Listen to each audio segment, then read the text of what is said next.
Dalam video kali ni aku nak story pasal satu situasi. Of course sekarang ni semua orang suka create content. Tak adalah semua orang, tapi kebanyakan orang suka create content, sama ada untuk cari pendapatan ataupun untuk suka-suka.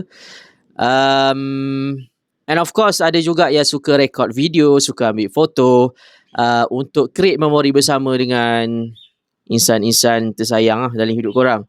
Of course antara benda yang korang akan bawa adalah tripod, kan?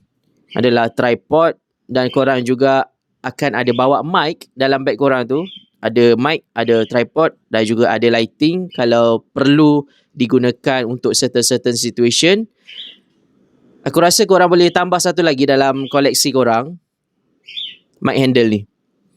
Contoh kalau korang nak buat konten-konten yang memerlukan korang untuk interview korang, so bila korang ada handle mic ni, dia agak convenient. Korang boleh halakan kepada orang yang korang nak interview tu.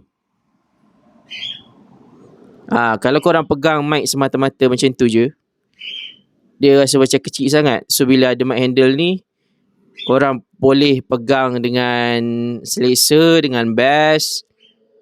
Nak buat konten interview orang dan sebagainya. Kalau korang beli 2 mic handle ni dekat beg kuning yang aku dah letak tu, korang boleh buat macam setup ala-ala podcast gitu.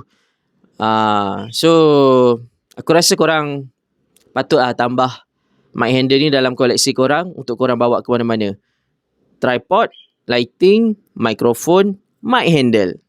Kalau korang berminat untuk dapatkan mic handle ni, korang boleh dapatkan dekat beg kuning sekarang juga. You dengan you dapat, kita jumpa dalam next video. Assalamualaikum, gerak dulu, ciao.